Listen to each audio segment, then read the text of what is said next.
Good evening, and welcome to Moonlight Whispers. This one's for the thinkers, the feelers, why did I say that, crowd. If your brain's still buzzing, grab a blanket, pour some tea, and come find us under the stars, because this is no ordinary club. So settle in, let the noise fade, and let the story begin. The Stargazing Club. It starts with a note, not a text, not a DM, but an honest-to-goodness, handwritten note. Fold it neatly into a triangle and slipped into your locker between algebra worksheets and flyers for clubs you'll never join. Full moon tonight, roof access by the library. Come if your brain won't shut up. A.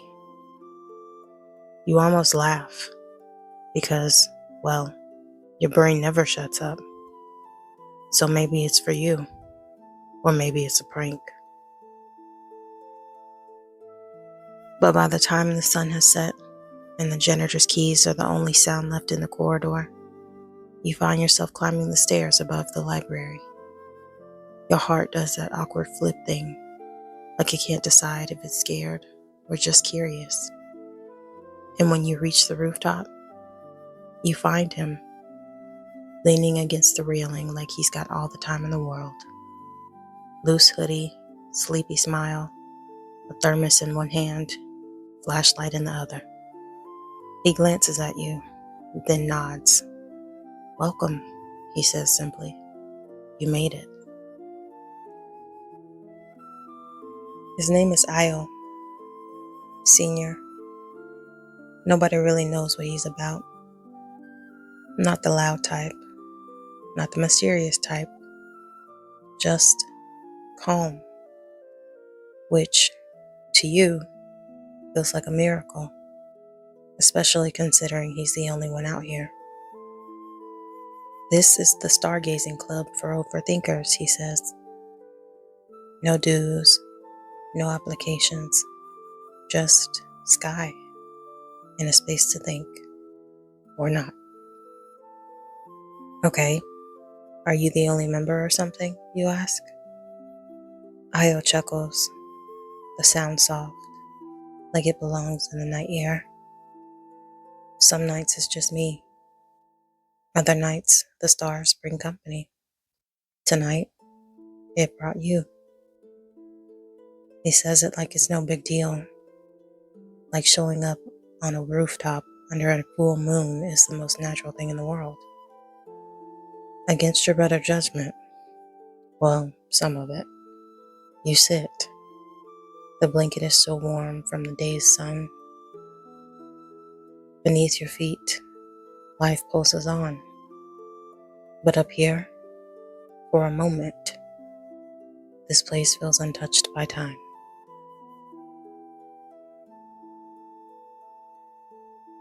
Io hands you a mug.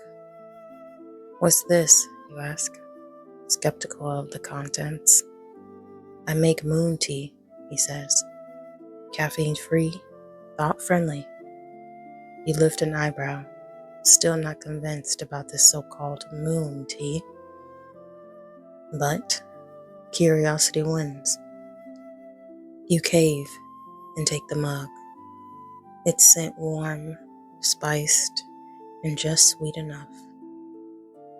The first sip is cautious, but the taste wraps around you like a blanket. A quiet calm anchors itself into your chest.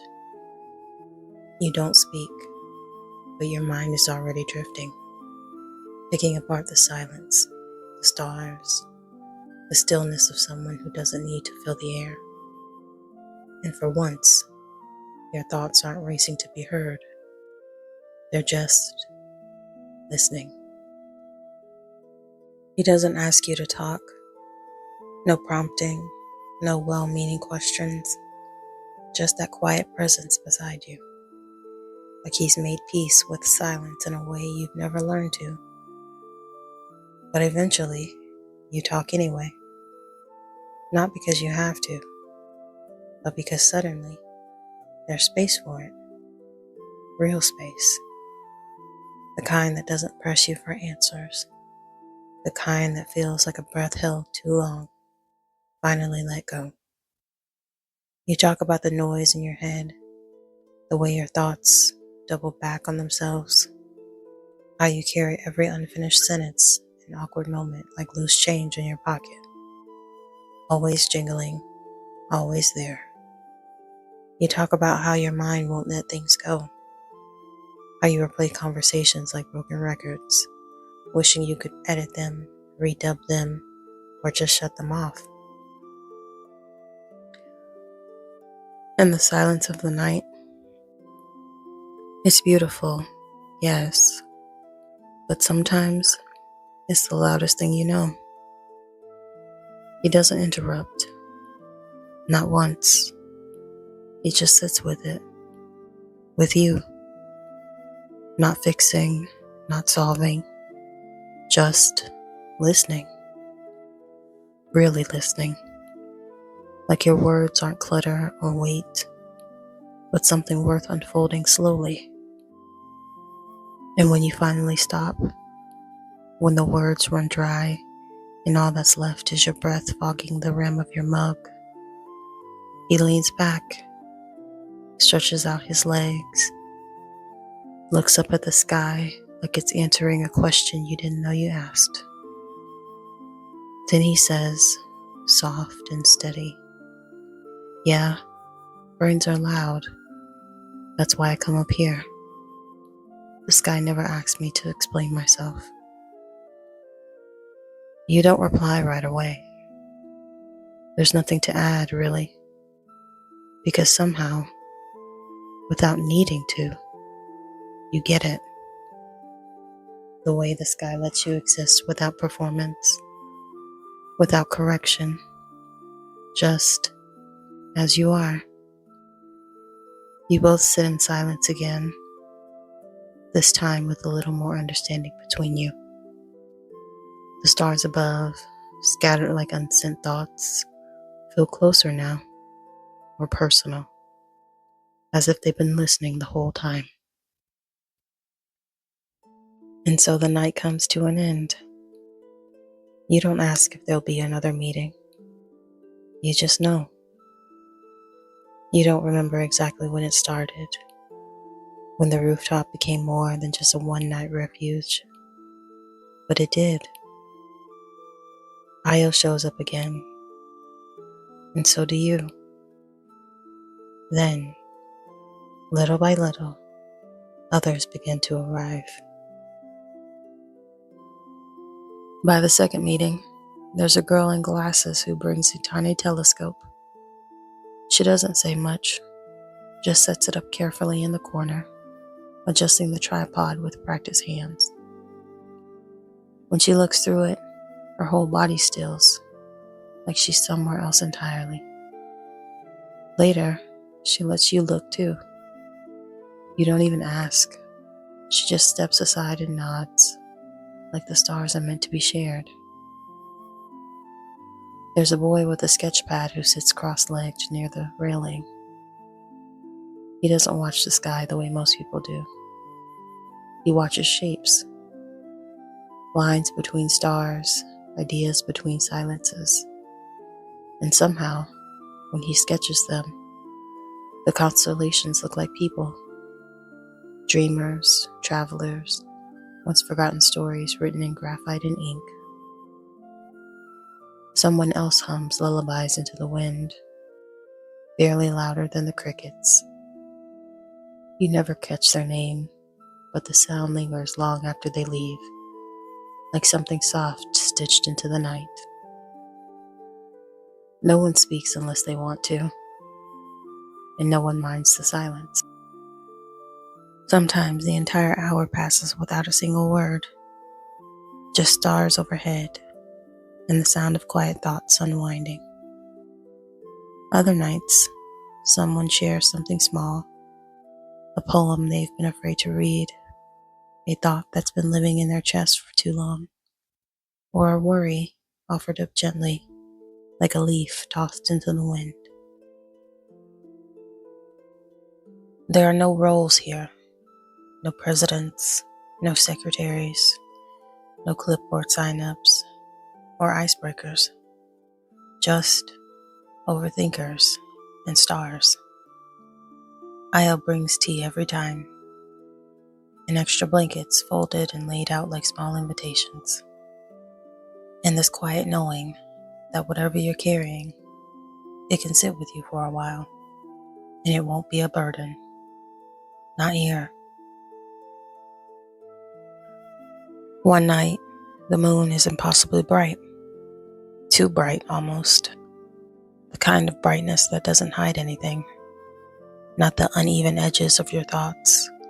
Not the questions you've tried to bury under small talk and schedules. You lie back on the blanket, arms folded behind your head, but your mind won't settle. It hums like static, louder than usual, like 1,000 tabs open at once, and none of them loading.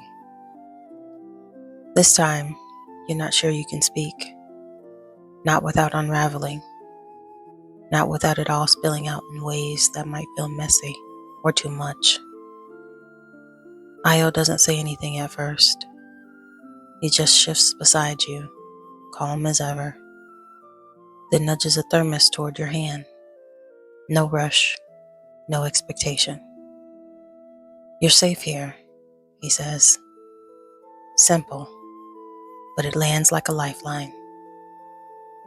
And for some reason, those words loosen something. Your chest tightens, then releases, just enough for the truth to rise. And before you even decide to, the words tumble out. The anxiety, the guilt, the little fears you thought were too silly to speak aloud. The quiet ache of feeling behind, of missing your moment while pretending everything's fine, of being too much and not enough, all at once, of wondering if there's still time to become whoever you were supposed to be. You talk until your voice starts to crack, until your breath shakes like a leaf, until it's all out there, raw, imperfect, honest. You finish and stare up at the sky, bracing for silence, or pity, or the well-meaning advice you didn't ask for. But instead, Io grins. Not a big grin, just that easy, knowing one. The kind that says, you're not the only one. Sounds like you're human, he says.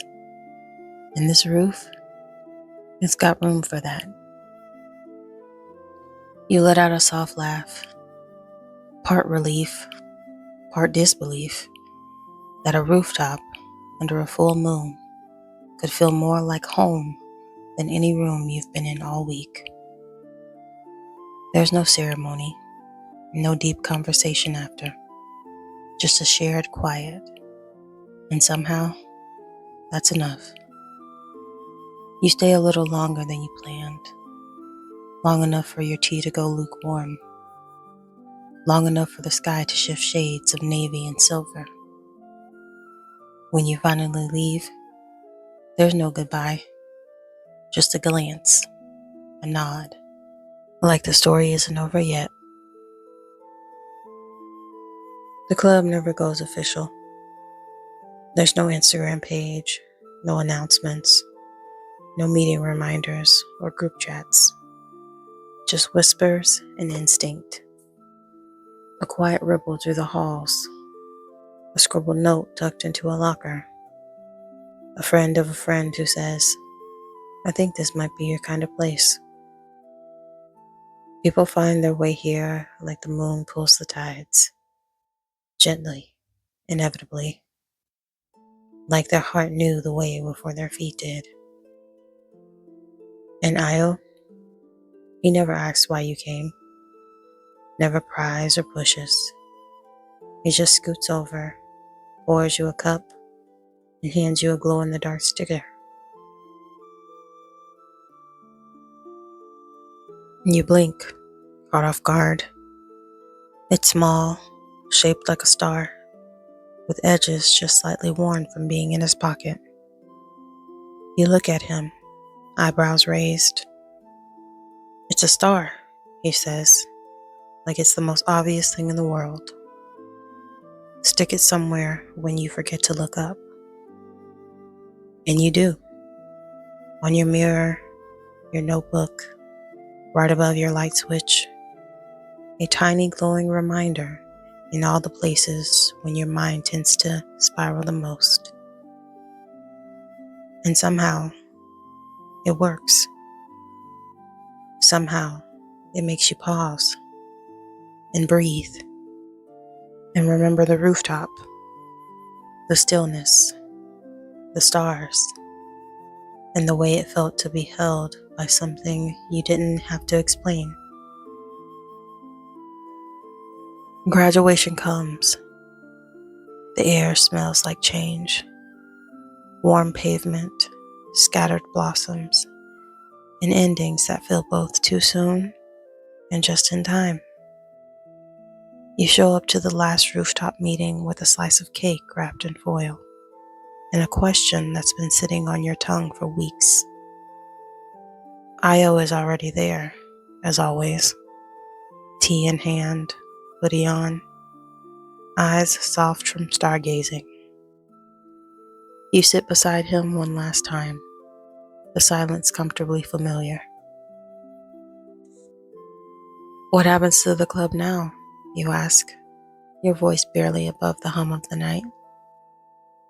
He takes a sip of tea and squints up at the moon, like it's the one who'll answer. You keep it going, he says, or not. He shrugs in that Io way, calm, certain, like he's not holding on too tightly to any of it. The sky's not going anywhere. Neither is your mind, he continues, glancing sideways at you. But now, you know where to go when it gets too loud. That's the thing about Io. He never told you what to do. He just reminded you that you had options. Before he leaves, he sets down a plain cardboard box next to the thermos. No ceremony, no farewell speech, just a quiet gesture, as if passing on something sacred doesn't have to be dramatic to matter. Inside the box, a few used mugs, a folded blanket that still smells like peppermint in night air, a crumpled piece of paper listing the next full moons. And at the bottom, tucked neatly between the book of sky maps and a half-used roll of glow-in-the-dark stickers, a note written in his slanted handwriting. For the next overthinker who needs stars more than answers. You hold the note for a long time, long enough for the wind to tug at the corners, long enough to realize this was never just Io's club. It was yours too. And maybe, now, it belongs to everyone who needs it.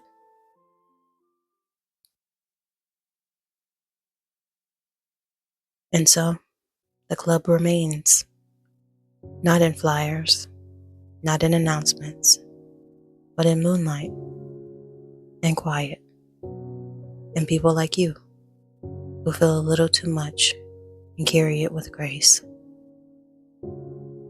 It doesn't need a name tag or a signpost.